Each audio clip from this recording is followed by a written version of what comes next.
Ya. Buenas noches, chicos. Como les había mencionado, día viernes les iba a pasar una clase grabada acerca del tema 4, que es el transporte de la energía eléctrica. Entonces voy a empezar a compartir pantalla.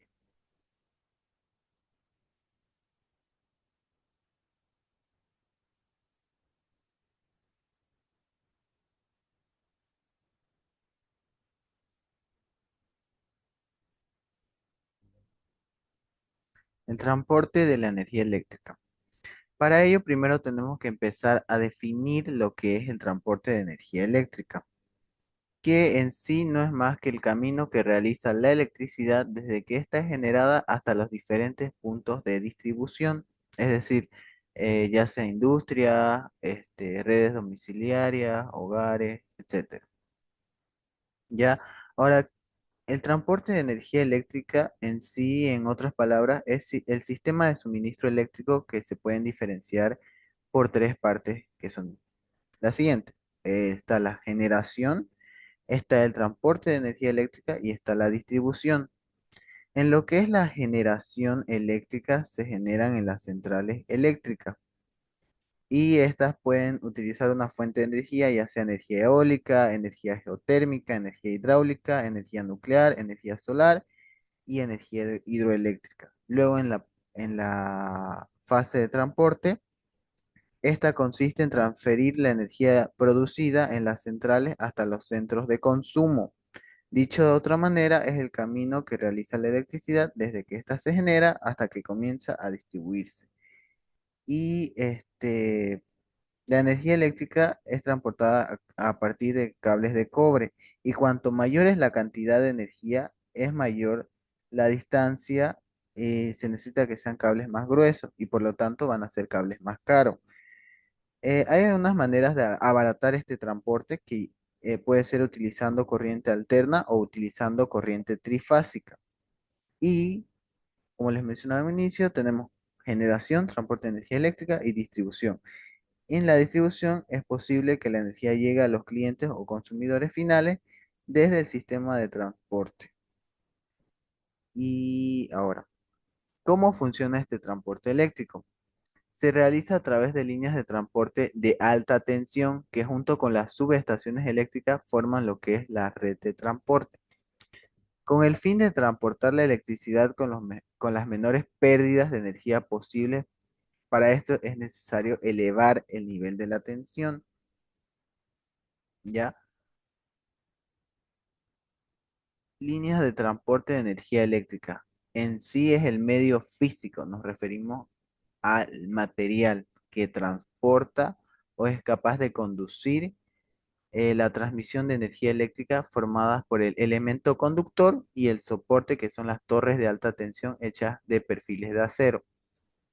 ¿Cuál es la capacidad de una línea de transmisión? La estructura de las redes de transporte dependen de un voltaje requerido y de la capacidad que se requiere en la línea.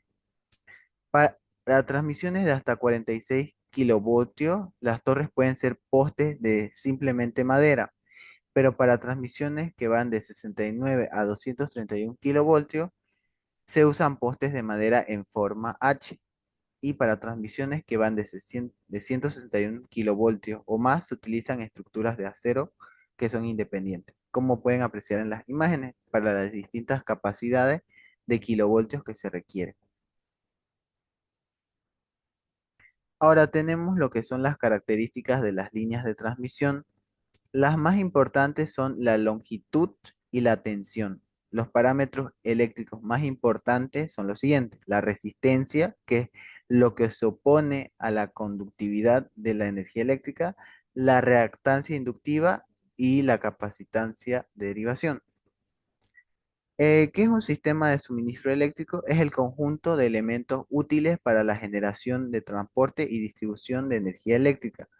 Es un sistema que garantiza la explotación racional de los recursos de generación y la calidad del servicio eléctrico. Ahora, tenemos fases en lo que es nuestro transporte de energía eléctrico. Tenemos diferentes fases. Por ejemplo, tenemos en una subestación transformadora, que es la que se encarga de ajustar los niveles de tensión adecuada Para la transmisión y distribución de la energía eléctrica, su equipo principal es el transportador y en ella se consta de subestación transformadora que eleva la tensión y una subestación transformadora que se encarga de reducir la tensión.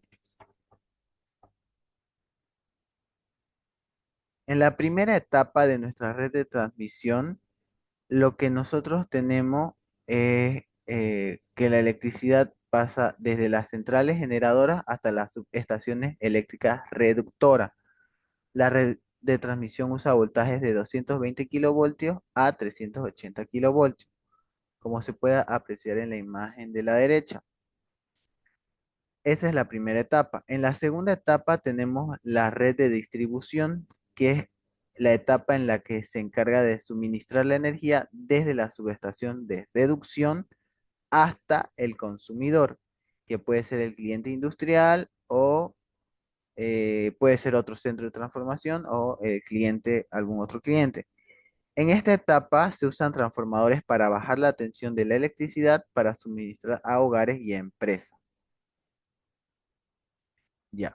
Ahora, la línea de transmisión también la podemos definir como el conjunto de conductores o cables que transmiten energía desde un centro de producción hasta un centro de consumo, ¿ya? Y los conductores se sostienen en estructuras que las separan a una distancia requerida o necesaria de la tierra, de los edificios u objetos.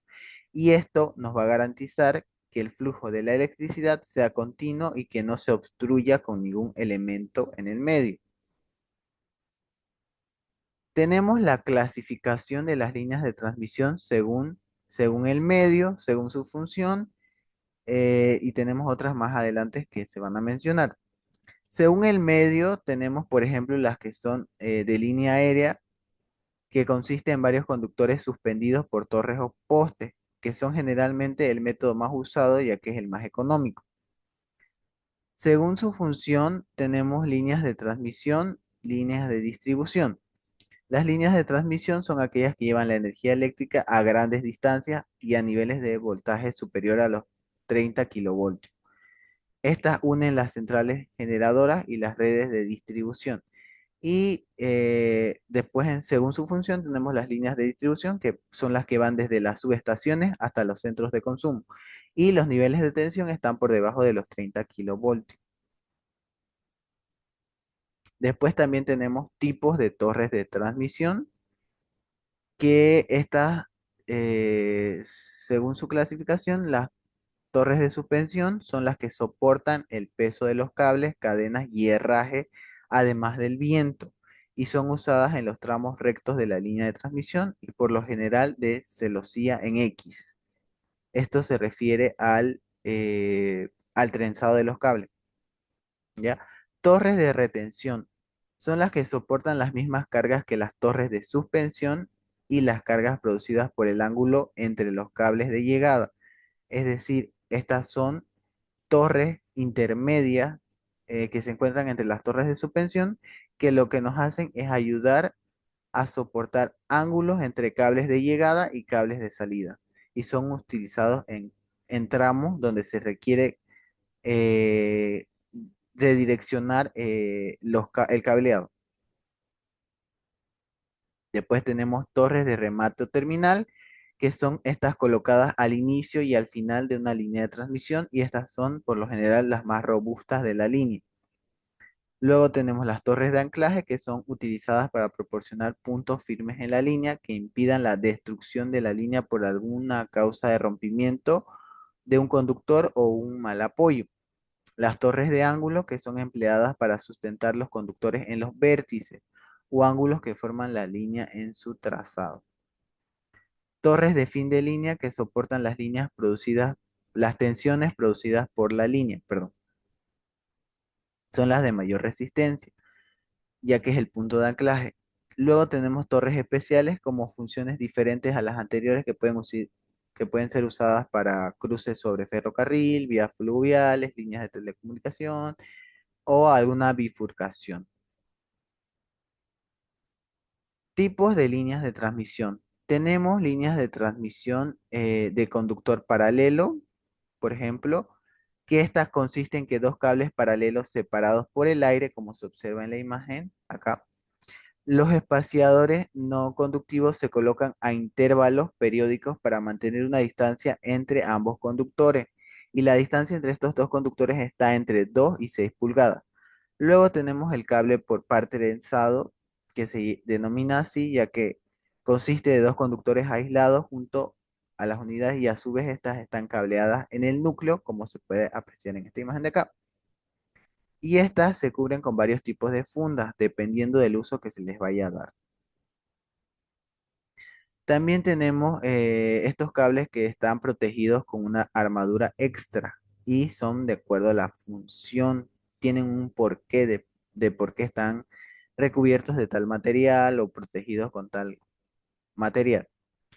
Y este tipo de cables generalmente con esta protección generalmente es para aquellos sistemas en los que se necesita evitar pérdidas por radiación de interferencia, donde se cierran las líneas de transmisión de dos cables paralelos en una malla metálica conductiva. La malla metálica conductiva es esta de acá. Y esta es conectada a la Tierra y actúa como una protección. Esta malla evita que las señales se difundan más allá de sus límites, y toda la estructura del cable está encerrada en un tubo trenzado conductivo que es cubierto con una capa protectora de plástico, que esta capa de acá. Líneas de alta tensión. En las líneas de alta tensión, primeramente las instalaciones superan aquellos voltajes de 36 kilovoltios, y normalmente este tipo de tensión se usa para el transporte de electricidad a grandes distancias. Y para esto es necesario, obviamente, elevar la tensión para reducir la intensidad de corriente eléctrica que circula por la línea, y de esta forma se previene pérdidas de energía por calentamiento de los cables conductores y por fenómenos electromagnéticos. La red de transporte de electricidad puede ser de tipo de primera categoría, segunda o tercera categoría. La primera categoría es cuando la tensión nominal, es decir, la que viene por el fabricante, es superior a los 66 kilovoltios e inferior a los 220 kilovoltios. O las tensiones normalizadas, que son de 110, 132 y 150 kilovoltios. Luego tenemos las de segunda categoría, donde la tensión nominal es superior a los 30 kilovoltios e igual e inferior a los 66 kilovoltios, o las normalizadas o estandarizadas de 45 y 66 kilovoltios. Y la de tercera categoría, que estas se consideran instalaciones de alta tensión eléctrica, donde se genera, transporta, transforma, distribuye o utilizan energías eléctricas con tensiones superiores a los 1000 voltios de valor nominal. Luego tenemos lo que son las de media tensión. Estas instalaciones de media tensión cuentan con un voltaje de entre 1 y 36 kilovoltios. Y las líneas de media tensión a su vez pueden ser aéreas, pueden ser subterráneas. Y por razones de seguridad debe cumplir con una serie de normativas o requisitos. La electricidad de grandes consumidores, como hospitales, aeropuertos o industrias, son de mediana tensión, que es una red trifásica. Eh, Como bien dijimos en un inicio, se utilizan las redes trifásicas como solución para abaratar ciertos tipos de costos, o también podría ser con corriente alterna. La red trifásica las encontramos en edificios comerciales, industrias y en algunas viviendas antiguas. Estas instalaciones trifásicas cuentan, como su nombre lo indica, con tres fases, es decir, tres corrientes alternas diferentes que dividen la potencia en tres vías, como se observa en la imagen. Son tres fases, es decir, tres cables que nos van a conducir la energía desde el suministro hasta la carga. Estas tensiones normalizadas se fijan entre 380 y 400 voltios y requieren de una potencia mínima de 15 kilovatios. Esta conexión trifásica dispone de tres fases para distribuir la energía eléctrica, y es decir, son tres circuitos que alimentan las diferentes partes de la casa. Líneas de baja tensión. Estas generalmente la utilizan aparatos eléctricos que resultan ser menos peligrosos que la de alta tensión o la de media tensión, pero es con el fin de evitar el riesgo de accidente. Las instalaciones deben ser protegidas por interruptores y diferenciales que tenemos a las entradas de las casas para mayor seguridad. En las instalaciones de baja tensión siempre se está obligado a que sean realizadas y manipuladas por profesionales autorizados. Si bien son menos peligrosas, siempre se tienen que seguir los protocolos de seguridad necesarios. Las tensiones inferiores a 1 kilovoltio son las que se reducen todavía más para que puedan emplear en la industria, el alumbrado público y el hogar. Las más utilizadas en la industria son de 220, 380 y 440 voltios de corriente alterna, y en los hogares es de 110 y 120 para la mayoría de los países de América y 220 voltios en el país. Luego tenemos lo que es la red monofásica, que obviamente se compone de una sola fase, un solo neutro y un solo puesta a tierra, ¿ya?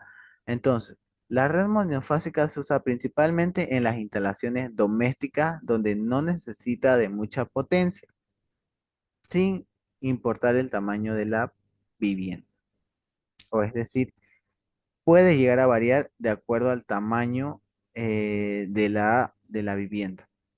Es decir, una vivienda también puede ser no solo de una familia, se llama vivienda un condominio, por decir.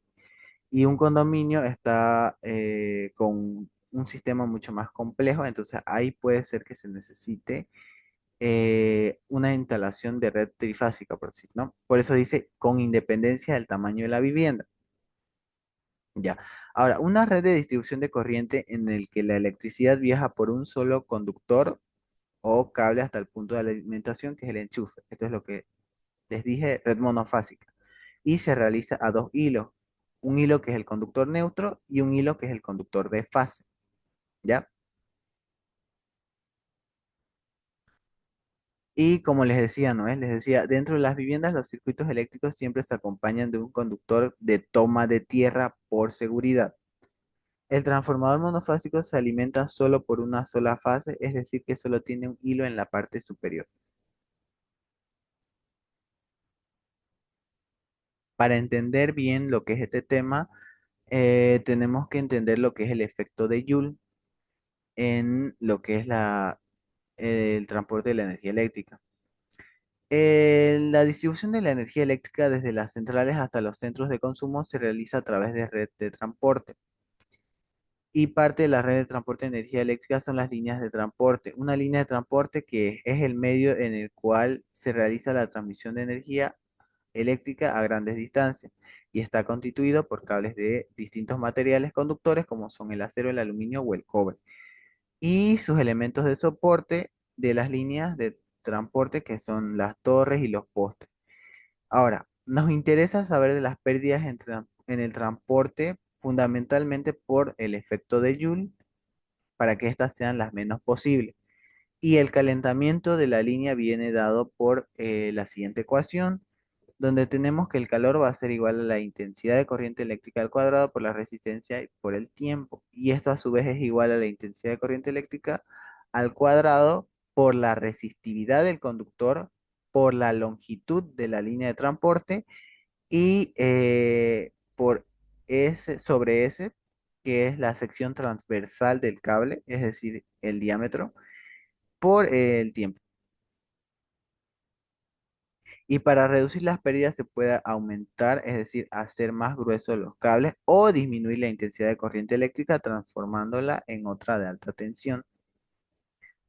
Después también es importante conocer lo que es la resistencia de corriente directa, que se caracteriza por tener una densidad de corriente distribuida uniformemente en toda la sección transversal del conductor, la cual puede calcularse mediante la siguiente expresión, donde la resistencia de corriente directa va a ser igual a la resistividad del material, que se mide en ohmios metro, eh, por la longitud del conductor, que viene dada en metro, sobre el área, que es el área efectiva de la sección del transversal del conductor, es decir, en metros cuadrados. El efecto de la temperatura sobre la resistencia. Un cambio en la temperatura causa una variación en la resistencia, ¿ya? O sea, el clima nos afecta a la resistividad que, que poseen los materiales en forma prácticamente lineal y dentro de un margen normal de uso donde la línea de transmisión. Y este fenómeno viene dada por la siguiente ecuación donde la resistencia 2 va a ser la resistencia 2 sobre la resistencia 1 va a ser igual a la constante T que depende del material conductor y se define como la temperatura a cual la resistencia del conductor es igual a cero, más la temperatura 2 sobre T, que es la constante que depende del material del conductor, más T1.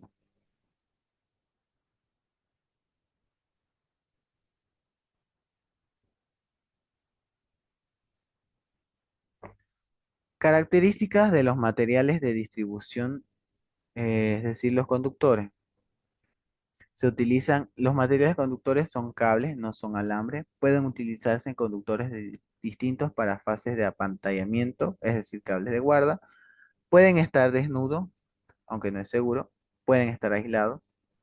Los materiales más utilizados son de aluminio, de cobre, de acero galvanizado y algunos de aleaciones o combinaciones de los distintos metales. Los cables aislados pueden tener o no un neutro concéntrico y ser monopolares, bipolares, tripolares, triplex, armados o acorazados. El material aislante preferido para los conductores es el polietileno reticulado. En los cables aislados siempre se utiliza una pantalla metálica exterior que se conecta a la tierra para controlar el gradiente de potencial. Luego tenemos lo que son los aisladores, que su función es suspender y retener. Hay de tipo pin, tipo postes, cadenas conformadas por unidades de suspensión y los materiales son de porcelana, de vidrio o materiales sintéticos. Luego tenemos herrajes, que son grapas para sujetar cables de fase y guarda. Estos son amortiguadores y su función es mantener separados los conductores de un haz con anillos para el control de efecto corona. Este, Tenemos también los que son cuernos de arcos y crucetas y demás elementos metálicos para retener o anclar. Ahora, ¿qué es el cable eléctrico? El cable eléctrico es un conductor constituido por varios conductores retorcidos, como se puede observar en la imagen. Se trata de un cordón más o menos grueso formado por varios hilos de cobre cubiertos o no con su aislante y que sirven para conducir la electricidad, para establecer líneas telegráficas, telefónicas, etc. Se suele fabricar generalmente en cobre debido a la excelente conductividad de este material o de este metal, o también de aluminio porque es más económico.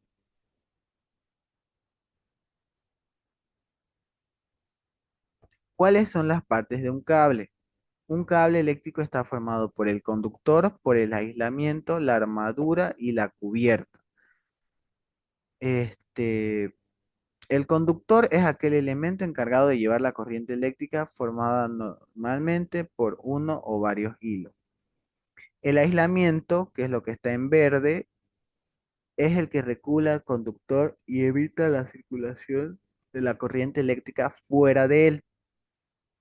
Luego tenemos la armadura, que es una capa de relleno que cumple la función de aislar y envolver al conductor para que la sección circular del conjunto se mantenga, es decir, no se forme. Y luego tenemos la cubierta que está realizada por materiales que protegen al cable de forma mecánica.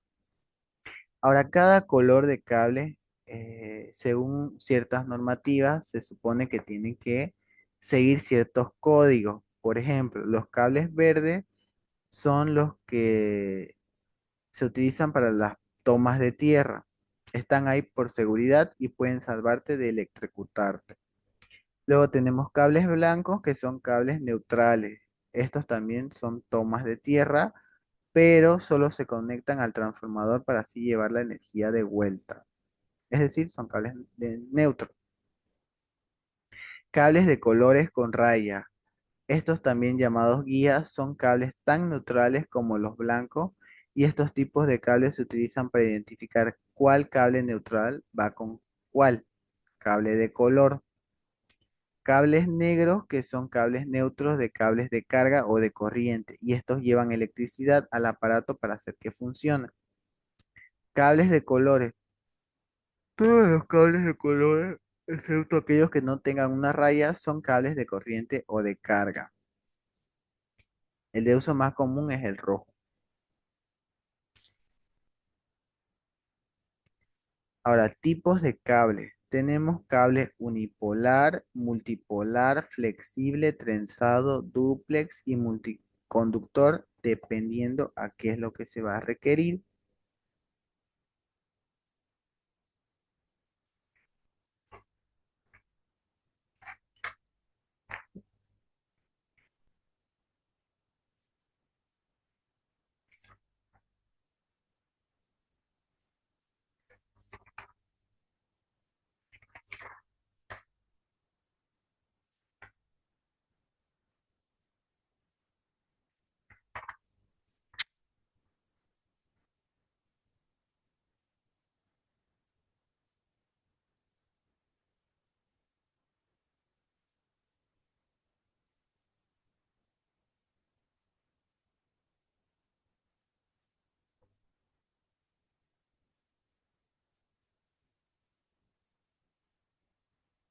Ya. El cable unipolar es que está formado por un hilo conductor. El cable multipolar es el que está formado por varios hilos conductores. El cable flexible está compuesto por alambres finos que son fáciles de doblar y de ahí viene su nombre. El cable trenzado es aquel que viene compuesto por pares de cables que se encuentran entrelazados. El cable dúplex es el que está formado por dos conductores de cobre con aislante PVC, como se observa en la imagen, el plomo. Este se encarga de suministrar energía a aparatos eléctricos que son de baja tensión. Y el multiconductor, que se conoce también como cable multinúcleo, cuenta con más de un conductor aislado individualmente y además cuenta también con otro tipo de aislante para mayor seguridad.